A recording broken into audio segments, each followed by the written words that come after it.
The grand chamber of the Galactic Council stretched out like an endless cathedral of light and steel, a place where decisions that shaped the galaxy were made. Here, the most advanced and ancient civilizations debated, negotiated, and occasionally threatened each other with untranslatable curses.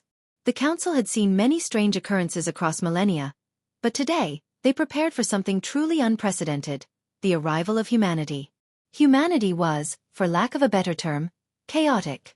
They weren't the oldest species, the smartest, or even the strongest. But they were a bundle of contradictions that made the Council exceedingly curious and more than a little wary. Over centuries of observation, the Council had watched humans play soccer in zero gravity, weaponize a modified toaster during a skirmish, and make diplomatic allies by teaching an alien species about karaoke. Humans didn't behave logically, but somehow, their illogicality often worked in their favor. Until now, humanity had been left on the sidelines of galactic politics, primarily because the other species weren't sure they could handle the unpredictability. But desperate times called for desperate measures. Rival factions of the Council were close to all-out war, and the fragile peace brokered over decades was unraveling. Humanity's reputation for solving problems in unconventional and sometimes explosive ways might be the key to avoiding disaster. Thus, after much deliberation and a lot of apprehension, humanity was issued a formal invitation to the annual peace talks on the Galactic Council's orbital station, Concordia Prime. Aboard the Earth flagship Endeavour, humanity's delegation prepared for their historic arrival. At the head of the group was Ambassador Riley Rocket Jones. A former engineer turned diplomat, Riley was known for her quick wit, unorthodox methods, and ability to MacGyver her way out of just about any situation. Her team included a mix of scientists, cultural experts, and one guy whose sole purpose seemed to be carrying a giant thermos of coffee. "All right, team," Riley said as she strode into the briefing room, her ever-present grin suggesting equal parts confidence and mischief. "This is it. The big leagues. We're stepping into a room full of ancient hyper-intelligent beings who've had eons to perfect their snooty looks of disapproval. But lucky for us, we've got the one thing they don't." "What's that?" asked a junior diplomat nervously. "Style," Riley replied, tossing her aviator sunglasses onto the table for dramatic effect. "And coffee. Lots of coffee." The crew chuckled, though their nerves were palpable. The stakes were high. Failure at the peace talks could plunge the galaxy into chaos and ensure humanity's first impression on the galactic stage was a spectacular flop. The Endeavour docked smoothly with the Concordia Prime station, its massive docking bay bustling with alien ships of every shape and size. As the human delegation disembarked, they were greeted by an alien protocol officer with 4 eyes and an expression that could only be described as deeply skeptical. "Welcome, humans," the officer said, his voice laced with thinly veiled concern. "The council chamber awaits. Please try to behave." "Oh, we always behave," Riley said, flashing a grin that immediately made the officer regret his assignment. "It's just that our definition of behave is a little different." As the humans entered the chamber, heads, or equivalent appendages, turned. The room was an architectural marvel, its vaulted ceiling shimmering with star-like lights, and the gathered alien species were no less impressive. Towering insectoid diplomats clicked their mandibles, amphibious emissaries adjusted the moisture levels on their suits, and gaseous beings hovered in containment fields. And then there were the humans. Riley led the way in her flight jacket and boots, a stark contrast to the formal robes and intricate attire of the other delegates. Her team followed, one member juggling a portable translator while sipping from a steaming thermos. The effect was immediate. The room buzzed with a mix of curiosity, disapproval, and faint amusement. As Riley took her seat at the human delegation's assigned station, she leaned toward one of her aides. "What do you think?" she whispered. "Are we making history, or do they think we're a traveling circus?" "Both," the aide whispered back. Riley smirked. "Perfect." The Galactic Council's supreme speaker, a venerable being with a head resembling a crystal prism, struck the ceremonial gong to open the proceedings. The room fell silent as the speaker's voice resonated in the air. "Delegates of the Galactic Council," the speaker intoned, "we gather at a time of great division. Our purpose here is to negotiate peace among our member species so that we may avert the chaos of war. And today, for the first time, we welcome a new participant, the delegation from Earth." All eyes turned to Riley, who stood and gave a small salute. "Thanks for having us," she said brightly. "We're honored to be here and, try not to break anything." The room erupted in murmurs, and Riley could swear she saw one insectoid diplomat physically facepalm with one of its many limbs. Humanity's debut had officially begun, and it was off to a memorable start. The Galactic Council chambers buzzed with activity as delegates from across the galaxy observed Earth's representatives with unmasked curiosity and perhaps a hint of apprehension. For eons, the Council had operated with a level of decorum and gravitas befitting its ancient traditions. Today, those traditions were being tested in real time by humanity's casual, and occasionally bizarre, approach to diplomacy. Ambassador Riley Jones adjusted her flight jacket and glanced around the chamber. She wasn't intimidated, not exactly. But the sheer variety of alien species gathered around the central dais was enough to make even the most seasoned diplomat take a moment. There were the crystalline Veshkori, shimmering in soft hues of blue and green, the amphibious Grelthans, seated in hydration pods to prevent dehydration, and the towering HFY, whose exoskeletons clicked faintly whenever they shifted. And then there was humanity, carrying themselves with the confidence of a species that had survived long odds by sheer stubbornness and caffeine-fueled ingenuity. "Well," Riley said, addressing her team, "if we're going to be the most talked-about delegation here, let's at least give them a good show." The Council's Supreme Speaker signaled for quiet, and a hush fell over the chamber. Riley smirked. She knew they weren't just curious about humanity. They were downright fascinated. Earth's chaotic and unpredictable nature had earned its inhabitants a galaxy-wide reputation as the scrappy underdogs who often triumphed in the most inexplicable ways. "The delegation from Earth," intoned the Supreme Speaker, its crystalline form refracting the room's light. "You are recognized. Please state your purpose." Riley rose from her seat, her every movement calculated to exude charm. "Ambassador Riley Jones, representing Earth and the United Human Nations," she said with a slight bow. "We're here to help prevent galactic war and, if there's time, introduce you all to a little thing we call karaoke." The room fell silent, and then the murmurs began. The translator systems ensured everyone understood Riley's words, but many seemed perplexed by her tone. Was she joking? Was karaoke a weapon? Was it both? An insectoid diplomat leaned toward a crystalline counterpart and chittered, "Humans are strange." "They cannot possibly be serious," the crystalline being replied, its voice resonating faintly. "Surely they jest." Riley caught the exchange and grinned. "Don't worry," she said, addressing the room at large. "Humor's just part of how we break the ice. That and coffee." At this, one of her team members, a scientist named Dr. Barry, held up a large thermos. "Speaking of which, anyone want to try?" he offered. The room collectively leaned back as if the thermos contained a volatile substance. One of the Grelthans, intrigued by the offer, made a burbling noise that translated to, "I will sample this coffee." Dr. Barry poured a small cup and handed it to the Grelthan delegate. The amphibious alien sipped cautiously. Its large orb-like eyes widened as it emitted a startled croak, which the translator rendered as, This is exhilarating. More, please." The incident sent ripples of whispers through the chamber. Within moments, several other delegates were demanding their own samples of coffee, while the Veshkori refracted light in a pattern that their translator explained as suspicion. Riley couldn't help but chuckle. Humanity's secret weapon, it seemed, was caffeine. The Supreme Speaker cleared its voice, a sound like wind chimes in a storm, and attempted to restore order. "Ambassador Jones, I must remind you that this council exists for the solemn purpose of galactic peace. Your unconventional demeanor is noted but must not detract from our purpose." Riley nodded solemnly, though the glint in her eye remained. "Of course, Supreme Speaker. But sometimes, a little levity can go a long way in easing tensions. Trust me, humans are great at finding the silver lining. Like that one time our entire planet almost got wiped out by an asteroid, and we sent Bruce Willis to stop it." The translator rendered her words into dozens of alien languages, and the room exploded into confusion. "Who is this Bruce Willis?" demanded a particularly tall HFY, its exoskeleton glinting in the chamber's light. "Is he a war hero?" Riley opened her mouth to explain but thought better of it. "It's a long story," she said with a grin. "I'll send you a file." The council delegates exchanged glances, uncertain how to interpret Earth's delegation. Their unpredictability was both unnerving and oddly compelling. It was clear that the humans brought something to the table that no one else could. The ability to lighten the mood even in the gravest circumstances. As the meeting continued, it became apparent that humanity's eccentricities were going to be a recurring theme. One of Riley's aides accidentally knocked over a glass, spilling water onto an alien diplomat who, fortunately, found it refreshing. Another human delegate demonstrated a thumbs-up gesture to a bewildered crystalline being, who later tried and failed to replicate the movement.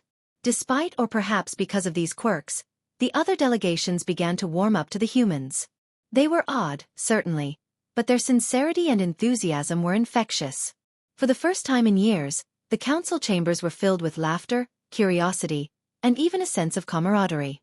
By the end of the session, Riley leaned back in her chair, satisfied. "Not bad for our first day, huh?" she said to her team. "You spilled coffee on a guy," one aide pointed out. "And he loved it," Riley shot back. "We're making history." Despite humanity's unusual debut, the Galactic Council moved on to the main agenda, resolving the tense disputes threatening to destabilize the galaxy. At the heart of the conflict were two rival factions, the Zanari coalition and the Calvarin clans, who had been bickering for decades over trade routes that passed through a resource-rich nebula. What began as minor disagreements had escalated into skirmishes and blockades. Now, both sides arrived at the peace talks ready to fight to the verbal death, if not more. Seated across from each other, the Zanari representative, a wiry, golden-scaled creature named Vaxel, glared at the hulking Calvarin delegate, Commander Thrak. Vaxel's elegant robes shimmered with subtle patterns of status, while Thrak wore a suit of blackened armor, adorned with ceremonial scars that told tales of battles past. "You overstep your boundaries," Vaxel hissed, slamming a clawed hand on the table. "The Nebula Accord clearly states that the Tyrol Pass is Zanari territory." Thrak snorted, a deep rumble reverberating through his broad chest. "The Calvarin clans respect no such accord. The Tyrol Pass belongs to those who have the strength to claim it. And we, Zanari, are far stronger than you'll ever be." "That's rich, coming from the species that lost an entire fleet to an asteroid field," Vaxel interjected, his voice dripping with disdain. The room bristled with tension. Delegates from other species exchanged uneasy glances. The last time the Zanari and Calvarin had been in the same room, the meeting had ended with one side flipping a table and the other retaliating by tearing out the station's power cables. Riley leaned toward her aide, whispering, "So, what are the odds this doesn't end in someone throwing a chair?" "Low," the aide muttered grimly. As the argument escalated, the Supreme Speaker attempted to mediate. "Honored delegates, please," it said, its crystalline form vibrating with authority. These talks were convened to foster peace, not hostility. "Peace is impossible when dealing with a dishonorable wretch," Thrak roared, pointing a massive gauntlet finger at Vaxel. "Dishonorable?" Vaxel shot back. "Coming from the species that negotiates with threats and brute force? How laughable." Riley sighed. She could see where this was headed. Stalemate, followed by shouting, followed by chaos. If the Council couldn't resolve the Zanari-Calvarin dispute, the fragile peace holding the galaxy together would unravel and humanity's chance to make a good impression would vanish. It was time to intervene. And Riley, true to form, had an idea. Was it conventional? No. But was it very human? Absolutely. Rising from her seat, Riley cleared her throat. "If I may," she said, her voice cutting through the din. The room fell silent as all eyes turned to her.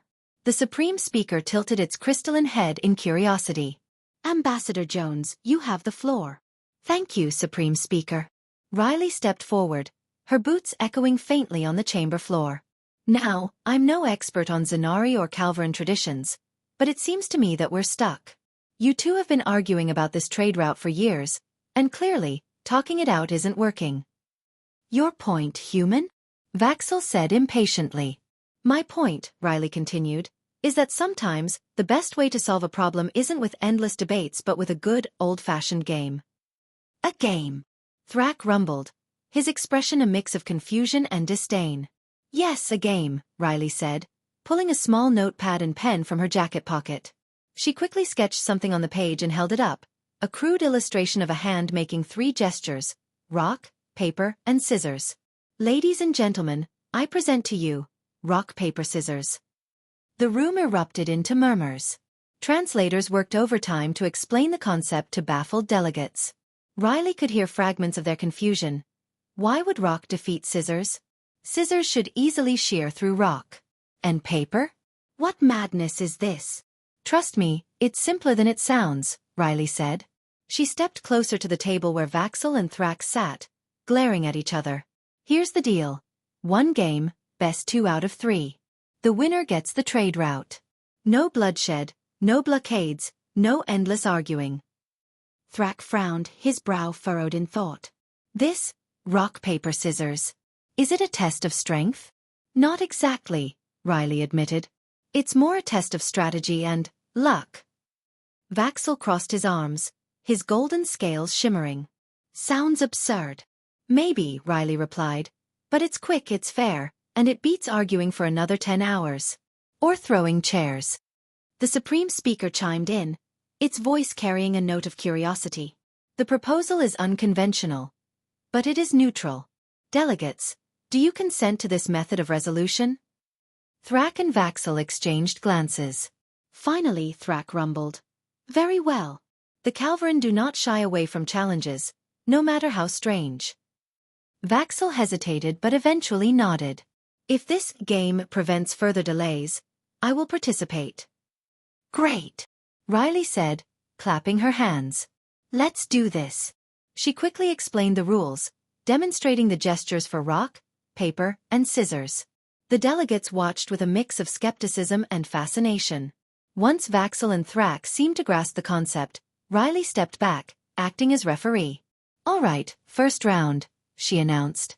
On my count, 1, 2, 3. The 2 aliens threw their gestures, Vaxel with a cautious scissors, and Thrax with a confident rock. The Calvarin commander grinned triumphantly as Riley declared, Round 1 goes to rock. Thrax leads. The second round was more heated. Vaxel adjusted his strategy, throwing paper to counter Thrax's rock. The Zanari cheered as Riley called, and paper covers rock. We're tied 1-1. The tension was palpable as the third round began. Delegates leaned forward, their curiosity turning into genuine investment. When the final gestures were revealed, Vaxel's scissors against Thrax's paper, the chamber erupted into cheers and groans. Scissors cuts paper. Riley declared. The Zanari coalition wins the game. Vaxel looked stunned, then smug, while Thrax scowled but nodded in reluctant respect. The Supreme Speaker's crystalline form refracted light in a gesture of approval. The dispute is resolved. The Tyrol Pass shall remain Zanari territory. Delegates applauded, and Riley returned to her seat with a satisfied grin. As the council moved on to the next agenda item, she leaned toward her aide and whispered, See? No chairs, no bloodshed. Just good old human ingenuity. Her aide chuckled. You're going to make rock, paper, scissors a galactic tradition, aren't you? Oh, absolutely, Riley replied with a wink. The Galactic Council had seen its share of innovation across the millennia. Species with interdimensional travel, civilizations that harnessed black holes for energy, and beings capable of crafting matter from pure thought. Yet none of them could match humanity's peculiar knack for solving problems with sheer creativity, borderline recklessness, and unassuming tools that seemed, frankly, laughable. It was midway through the negotiations when humanity's ingenuity truly began to shine or perhaps baffle the other delegations. A routine discussion about planetary communication infrastructures hit an unexpected snag when one of the Galactic Council's primary communication devices malfunctioned. The device, a sleek orb of glowing circuits, emitted bursts of static and garbled translations, throwing the room into confusion. Delegates murmured in frustration, their translators struggling to parse the chaotic noise. The Supreme Speaker attempted to restore order, but quickly realized the device's malfunction made communication nearly impossible. Some alien representatives looked ready to abandon the session altogether. Riley Jones, seated comfortably with her human delegation, exchanged a knowing glance with Dr. Barry. Want to fix it? She asked casually. Barry shrugged. Got duct tape and bubblegum? Riley grinned. Always. Before the Supreme Speaker could attempt another futile command to repair the device, Riley and Barry walked to the center of the chamber, drawing puzzled stares from the other delegates. The two humans crouched by the malfunctioning orb, inspecting its circuits with an ease that suggested they had spent years tinkering with technology far less sophisticated than this. What are you doing, human? Asked a crystalline delegate, refracting light in visible disapproval. That device is an artifact of advanced Veshkori engineering. Your primitive tools cannot possibly. Duct tape, Riley interrupted, peeling a strip off with exaggerated flair. Works on everything. Barry held out the strip while Riley adjusted the circuits, twisting a loose panel back into place. Bubble gum? Riley asked, holding out a hand. Barry unwrapped a piece and passed it over without question, as if this were standard operating procedure. Riley stuck the gum beneath a connector, securing a sparking wire into its socket. With a final flick of a switch, the device emitted a loud ping, followed by a stream of perfectly translated sentences. The room fell silent, save for the quiet hum of the repaired device. Delegates stared in disbelief as Riley stood and gave a mock bow. "You're welcome," she said with a cheeky grin. The Supreme Speaker's crystalline form shimmered in what seemed to be astonishment. "You repaired the device." "With adhesives. Bubblegum and duct tape," Barry corrected helpfully. "Never underestimate them." "What is gum?" asked an amphibious delegate, visibly intrigued. "It's chewy, delicious, and apparently excellent for alien tech repairs," Riley replied. "Want to try some?" The room erupted in murmurs, a mix of curiosity and bewilderment. Humanity's delegation exchanged smirks, quietly enjoying the spectacle they had caused. The repaired device allowed the council to continue its discussions, but the incident solidified one undeniable truth. Humans were the galaxy's undisputed champions of improvisation. Later, during a session on interstellar security, humanity's unique approach to problem-solving emerged again, this time in the form of Riley's unconventional analogies. A tall HFY delegate, whose exoskeleton gleamed under the chamber lights, raised concerns about border patrols near unstable wormholes. If unauthorized vessels enter those wormholes, it could destabilize the fabric of space, the HFY said, clicking nervously. Riley leaned forward, nodding thoughtfully. "Right. Kind of like when you've got too many nachos in a shared bowl, and the cheese starts getting everywhere." The translator rendered her words into HFY dialect, and the delegate stared blankly for a moment before clicking, "What is nachos?" "Here, I'll show you," Riley said, pulling up a hologram of nachos on her portable device. "See? If there's too much, it gets messy." Same thing with wormhole traffic. Though visibly confused, the delegate nodded slowly, as though the analogy unlocked some deep understanding of space mechanics. Other delegates exchanged glances, murmuring about humanity's odd metaphors. By the end of the day, it was clear that humanity had left an impression not just through their quirky fixes and creative analogies, but also through their sincere willingness to adapt and connect. While the galaxy's most advanced civilizations often defaulted to rigid systems, humanity thrived in chaos, finding opportunity in problems others considered insurmountable. "I don't get it," murmured one insectoid delegate to a crystalline counterpart. "How are they so unpredictable?" "They do not fear failure," replied the crystalline being, its refraction shimmering faintly. "That is their strength." Riley, overhearing the exchange, smirked. "That's the human way." The Galactic Council was well into the second day of negotiations, with humanity's quirky delegation continuing to gain attention and, oddly, admiration. Peace talks seemed to be progressing, albeit slowly, until everything went wrong. It began subtly, as sabotage often does. A faint tremor rippled through the Concordia Prime station, unnoticed by most of the delegates. But the tremor was followed by sudden fluctuations in the station's artificial gravity, causing chairs to wobble, liquids and glasses to defy physics, and delegates to clutch at their tables for balance. "What is happening?" demanded a crystalline Veshkori diplomat as their shimmering form vibrated erratically under the shifting gravity. "Unscheduled gravitational anomaly," announced the station's automated voice in a calm, almost indifferent tone. "Please remain seated." This, of course, was impossible, as some of the seats had begun floating away.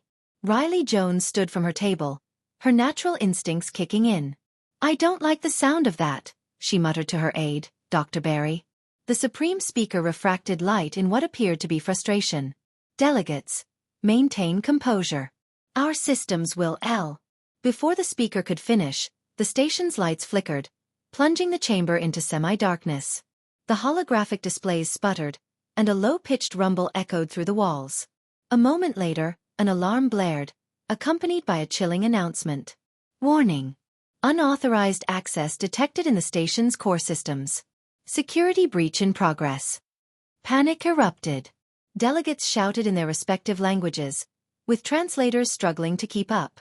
The amphibious Grelthan representatives instinctively retreated into their hydration pods, while the towering AKR-Vok unsheathed ceremonial blades, clearly ready for a fight. Chaos rippled through the chamber, threatening to derail the delicate negotiations. Riley raised her voice above the din. "All right, everyone calm down. Panicking isn't going to help. Who would dare attack the council?" a Calvaran commander growled, his voice like rolling thunder. "This station is a symbol of galactic unity." "Yeah, well," Riley said, "someone clearly didn't get the memo." As the council security team scrambled to assess the situation, Riley and her team moved quickly to gather information.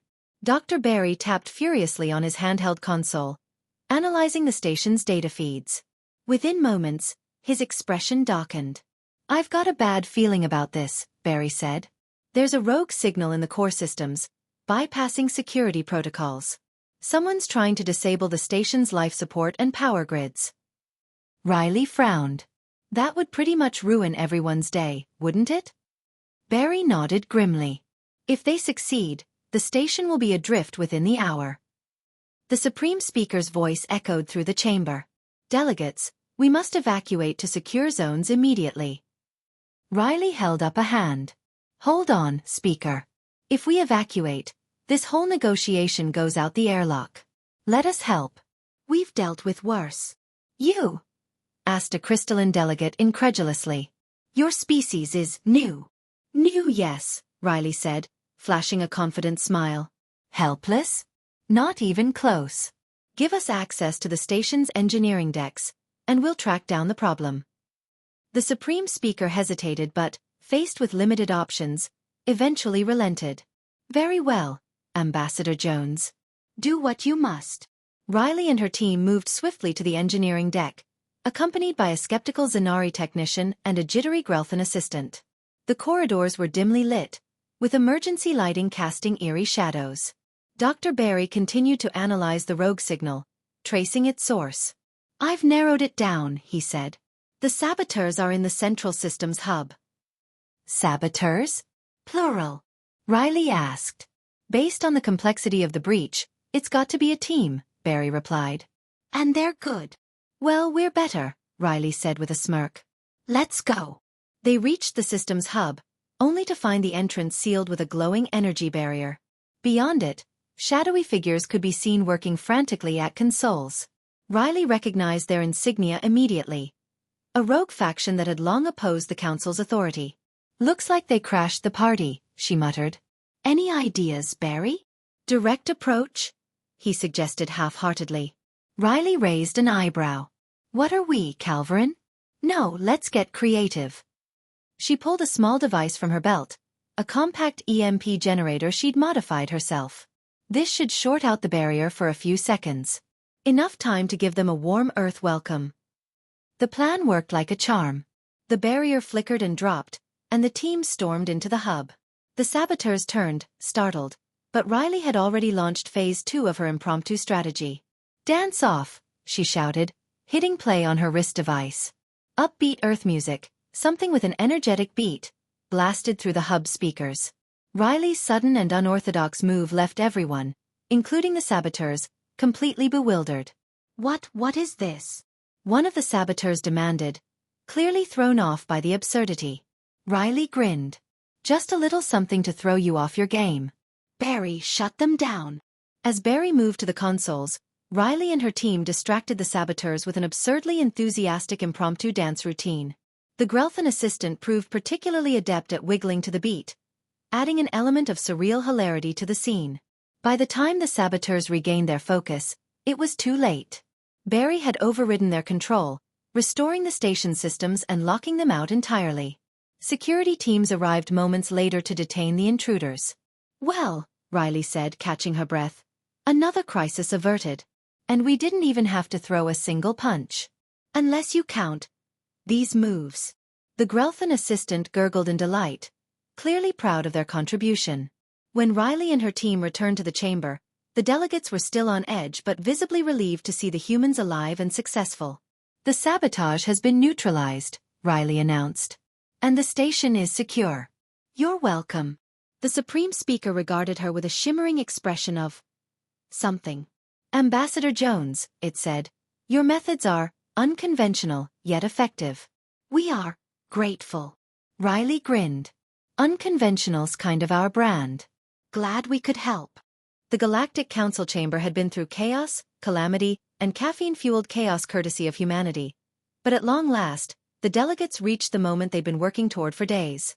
After countless debates, hijinks, and more than a little improvisation, the final draft of the treaty lay glowing on the central hollow table, ready for signatures. Ambassador Riley Jones reclined in her chair, sipping from a mug of coffee. Well, folks, we made it, she said with a grin. Barely. The Supreme Speaker's crystalline form shimmered faintly. Ambassador Jones, while your methods have been unconventional, they have undoubtedly contributed to the progress we have achieved. Unconventional is just code for effective, Riley replied, raising her mug in a toast. You're welcome. The Supreme Speaker ignored the comment and addressed the chamber. Delegates, we stand at a crossroads. This treaty represents the culmination of our efforts to prevent war and secure a future of peace. Let this be a testament to the power of diplomacy and cooperation. Delegates murmured their agreement as the Speaker activated the treaty's signature interface. The Zanari and Calvarin representatives, still visibly tense from their earlier disputes, stepped forward to sign first. Vaxel, the wiry golden-scaled Zanari, hesitated before placing his clawed hand over the glowing signature pad. Beside him, Commander Thrak loomed like a mountain, his massive frame barely restrained by his ceremonial armor. This does not mean I like you, Zanari, Thrak rumbled as he sighed. The feeling is mutual, Vaxel hissed. But peace serves us both. With that, the two rivals completed their signatures, earning scattered applause from the chamber. One by one, other delegations added their marks, each step reinforcing the fragile unity that had been forged through countless negotiations. As the process continued, Riley couldn't help but reflect on the journey that had brought them here. It had been a whirlwind of challenges, from navigating cultural misunderstandings to literally duct-taping alien tech together. Through it all, humanity's delegation had leaned into their strengths. Adaptability, creativity, and an uncanny ability to make allies out of anyone even by accident. Riley's thoughts were interrupted by a tap on her shoulder. Dr. Barry leaned in, gesturing toward the treaty table. I think it's your turn, Ambassador. All right, Riley said, setting down her coffee. She stood, straightened her flight jacket, and strode to the center of the chamber. As she approached the glowing treaty, all eyes turned to her. The moment carried a weight she hadn't expected. This wasn't just about signing a document. It was about humanity's place in the galaxy. For better or worse, they'd left an indelible mark on these proceedings. Whether it was duct-taped fixes, dance-offs, or rock-paper-scissors diplomacy, humanity had proven that they belonged here. Riley placed her hand on the signature pad, her mark glowing briefly before fading into the treaty. Turning to face the chamber, she couldn't resist adding, and with that, Earth officially enters the galactic record. Don't worry. We'll try not to break anything too often. The room erupted in scattered laughter, a mix of amusement and exasperation. Even the Supreme Speaker refracted faintly, the equivalent of a polite smile. Ambassador Jones, it said, your presence here has been unique. I'll take that as a compliment, Riley replied with a grin. The signing ceremony concluded with the delegates rising in unison, a rare moment of unity symbolizing their collective commitment to peace. The hollow displays projected the treaty's final form, its clauses shimmering in dozens of languages across the chamber. The atmosphere, for the first time in days, felt calm and hopeful, even. As the delegations began to disperse, Riley and her team lingered near the center of the chamber, basking in the glow of their success. The Calvarin commander Thrak approached, his heavy footsteps echoing through the room. Ambassador, he said, his deep voice steady, though your methods were unorthodox, you have my respect. Few would dare challenge a Calvarin to a game of chance and succeed. Riley raised an eyebrow. Rock, paper, scissors isn't just chance, Commander. It's strategy. Thrak's expression softened into something that might have been a grin. Perhaps we shall play again one day. I'll bring the coffee, Riley quipped. As Thrak departed, Vaxel slithered forward, his golden scales gleaming in the chamber's light. Ambassador Jones, he said, his voice measured. While I find your species' demeanor perplexing, I admit that your creativity has proven invaluable. The Zanari will remember this. I'll take that as a win, Riley replied. Just try not to annex any new trade routes, okay? Vaxel tilted his head before bowing slightly. Your point is noted. By the time Riley and her team returned to the Endeavor, exhaustion had begun to set in. But as the ship undocked from Concordia Prime and set a course for Earth, Riley couldn't help but feel a sense of accomplishment. Well, team, she said, raising her coffee mug. We came, we saw, we confused the hell out of them, and we made history. To humanity, Dr. Barry said, raising his own mug. To duct tape and coffee, added another aide, earning a round of chuckles. As the Endeavor accelerated into the void, Earth's delegation left behind more than just a signed treaty. They'd left a legacy of adaptability, ingenuity, and a touch of chaos. And for the Galactic Council, life would never be the same. News of the treaty's signing spread across the galaxy like wildfire, reaching even the most distant colonies and outposts. On Earth, people celebrated with a mix of pride and astonishment. Humans had always been the underdogs on the galactic stage, but this moment marked their official arrival as a force to be reckoned with, albeit a chaotic and quirky one. The media had a field day with the story. Footage of the sabotage crisis, the duct tape repair, and the infamous rock-paper-scissors negotiation went viral on the Galactic Network. Memes flooded the digital sphere, with titles like How to Solve an Interstellar Crisis with Bubblegum and The Universal Power of Caffeine. One particularly popular clip showed Ambassador Riley Jones leading the dance-off against the saboteurs, her move so unexpectedly effective that they became an instant sensation. But it wasn't just the humor or absurdity of humanity's actions that resonated across the galaxy. The other species began to see Earth's representatives in a new light. Humanity's ability to improvise, adapt, and connect across cultural divides was a strength unlike any other. Where other species relied on rigid protocols and ancient traditions, humans thrived on unpredictability, and it worked. On Concordia Prime, the Supreme Speaker held a post-treaty review with the other council members. Despite their usual composure, many delegates found themselves discussing one species above all others. The humans are peculiar, remarked a crystalline Veshkori representative, its refracted light shifting thoughtfully. But their ingenuity is undeniable. And their spirit, added a towering AKR Vok, clicking its armored claws. Their ambassador spoke to Commander Thrak as an equal, with no fear of his strength. Such boldness is rare. The amphibious Grelthan delegate burbled in agreement. Their coffee is remarkable, it said, earning a few amused murmurs. The Supreme Speaker, as always, refracted light in a neutral pattern. Humanity has demonstrated that even unconventional methods can yield great results. They have brought a unique energy to this council. Perhaps, we should consider their perspective more often. It was an understated endorsement, but one that carried immense weight. Humanity had not only secured peace but also gained the respect of species that once viewed them as little more than unpredictable newcomers. Back on Earth, Ambassador Riley Jones was greeted as a hero. A parade was held in her honor, complete with oversized coffee mugs on floats and dancers reenacting the infamous rock-paper-scissors match with exaggerated flair. Riley, true to form, took it all in stride, holding up a thermos as she waved to the cheering crowd.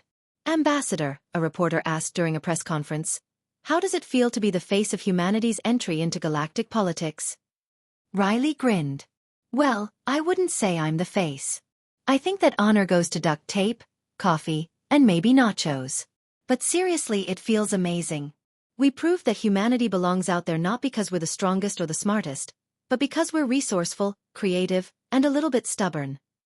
Her words resonated with people across the globe. For the first time, humanity's quirks so often seen as weaknesses were being celebrated as strengths. The galaxy had learned to appreciate Earth's unique perspective, and Earth, in turn, had gained a sense of unity and purpose like never before. The galaxy was beginning to feel the ripple effects of the treaty signed on Concordia Prime, and oddly enough, some of those ripples came in the form of coffee-fueled diplomacy. The other species had developed a curiosity about humanity's odd customs. But coffee? Coffee had transcended cultural barriers faster than any peace treaty or negotiation protocol ever could. Back in her office on Earth, Ambassador Riley Jones sipped from her favorite thermos and reviewed the latest reports from the Galactic Council. The peace treaty between the Zanari Coalition and the Calvarin clans was holding steady, with trade routes through the Tyrol Pass operating smoothly for the first time in years. And humanity? Humanity was thriving in its new role as a full-fledged member of the Galactic Council. Riley's comm unit pinged, signaling an incoming message. She tapped the device, and a hologram of the Supreme Speaker appeared before her. The shimmering crystalline being had never been one for casual conversation, so Riley knew the call was important. Ambassador Jones, the speaker began, its voice resonant and melodic. I trust you are well. Well enough, Speaker, Riley replied, taking another sip of coffee. What can I do for you? The speaker paused, its refracted lights shifting. There has been a development. Oh! Riley set her thermos down, leaning forward with interest. What kind of development? A delegation from the Drakari Republic has requested a cultural exchange with humanity, the speaker said. They are particularly interested in your beverages. Riley blinked, unsure if she'd heard correctly. Beverages? You mean coffee? Indeed, the speaker confirmed. It appears your caffeinated liquid has gained significant popularity among multiple species. The Drakari delegation wishes to learn the art of its preparation. Riley couldn't suppress a grin. So, let me get this straight. The Drakari Republic, a species known for being one of the most rigid and stoic civilizations in the galaxy, wants to have a coffee-making workshop with humans. That is correct, the speaker said, its tone neutral. Your species has brought a unique dynamic to the Council, Ambassador. It seems your coffee has become a symbol of unity. Riley chuckled. Well, I guess we'll have to make it official then. Let's host the galaxy's first interstellar coffee summit. 2 weeks later, the summit was underway. Delegates from dozens of species gathered on Earth in a specially designed venue overlooking the Pacific Ocean. The event featured coffee tasting sessions, demonstrations of brewing techniques, and, of course, a vast array of pastries to accompany the drinks. Riley wandered through the crowd, marveling at the sight. A Calvaran commander held a mug the size of a small bucket, while a Grelthan delegate burbled contentedly as they sampled espresso for the first time. Even the crystalline Veshkori, who didn't consume liquids in the traditional sense, seemed fascinated by the cultural significance of coffee. The Drakari delegation, led by a stern-looking representative named Jeketh, observed the proceedings with an air of cautious curiosity. When Riley approached their table, Jeketh regarded her with a mix of skepticism and intrigue. Ambassador Jones, Jeketh said, gesturing to the mug before him. This coffee is unlike anything we have encountered. It is both invigorating and perplexing. That's coffee for you, Riley said with a grin. It's not just a drink, it's a way of life. Jeketh nodded slowly. I see now why your species values it so highly. It is unifying. Riley raised her own mug. To unity, then. Jeketh hesitated, then raised his mug in return. To unity. As the summit continued, it became clear that coffee was more than just a beverage. It was a bridge. Delegates who had once been adversaries now laughed over lattes and debated the merits of pour-over versus French press.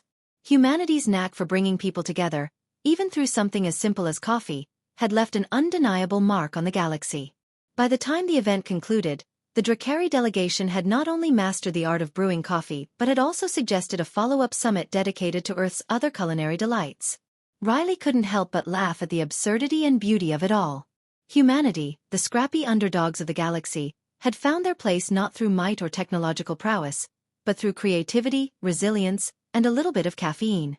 The galaxy would never be the same. And neither would its mornings. Thanks for watching. Please like and subscribe the channel for more videos like this.